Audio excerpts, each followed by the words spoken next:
Pemimpin Chechen, Rusia harusnya pakai senjata nuklir di Ukraina.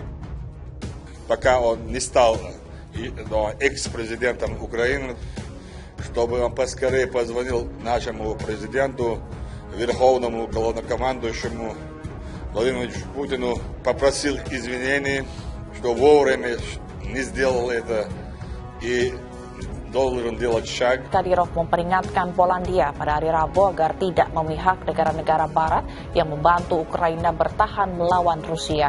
Kadyrov yang dikenal karena pernyataannya yang berani dan sering mengejutkan mengatakan bahwa Ukraina adalah kesepakatan yang sudah selesai dan dia telah mengarahkan pandangannya ke Polandia. И мы сегодня воюем не против Украины, против бандеровцев, да, мы воюем против НАТО, да, НАТО их вооружает, Запад, да, вооружают их наемники там, и поэтому нашему государству, да, нелегко, ну, это.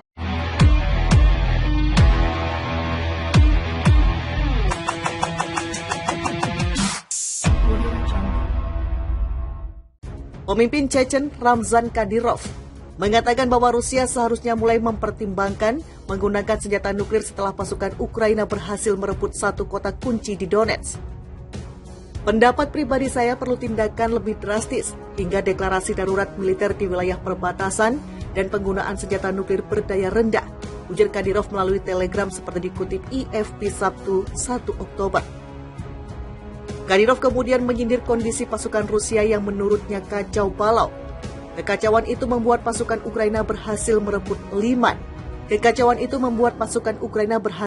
Liman, kota kunci di Donetsk, kawasan yang sebenarnya baru dicaplok oleh Rusia. Ia menyinggung seharusnya tak ada nepotisme di dalam tentara Rusia. Dia selalu menyebut pemimpin pasukan Rusia di Liman, Kolonel Jenderal Alexander Lapin, mediocre. Menurutnya Lapin tak menyediakan wadah untuk komunikasi dan interaksi yang penting, juga pasokan amunisi. Akibat kekacauan ini pasukan Rusia harus angkat kaki dari Liman.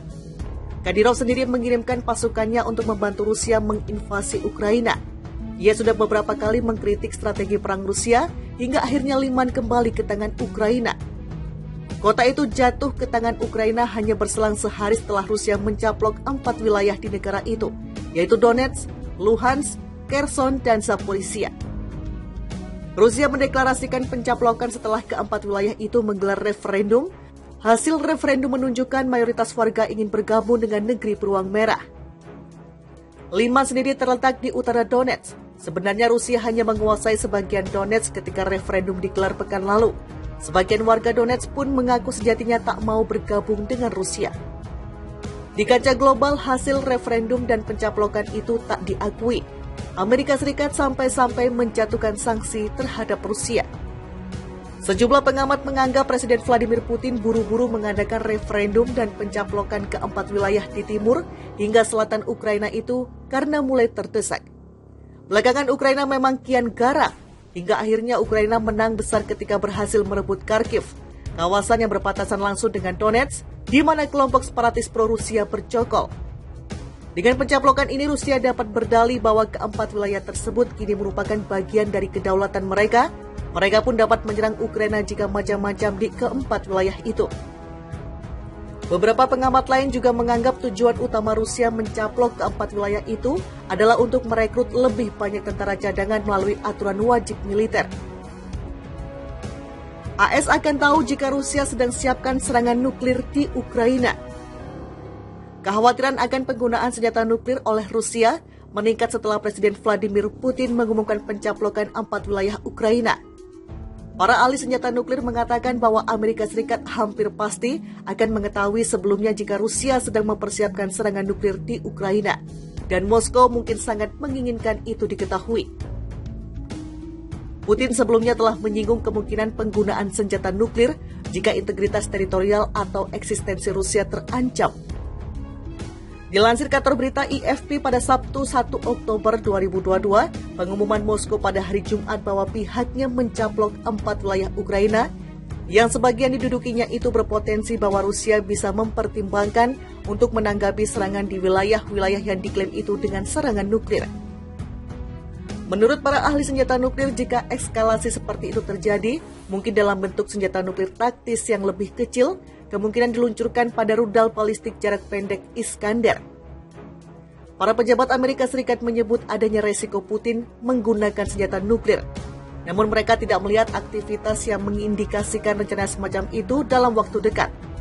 Meski begitu, intelijen Barat harus mengamati dengan cermat untuk melihat apakah ancaman nuklir akan muncul.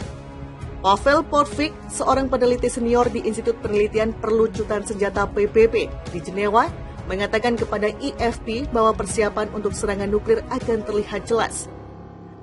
Sebuah laporan pada 2017 oleh institut tersebut memetakan 47 situs penyimpanan nuklir di seluruh Rusia, 12 fasilitas tingkat nasional, dan 35 fasilitas pangkalan.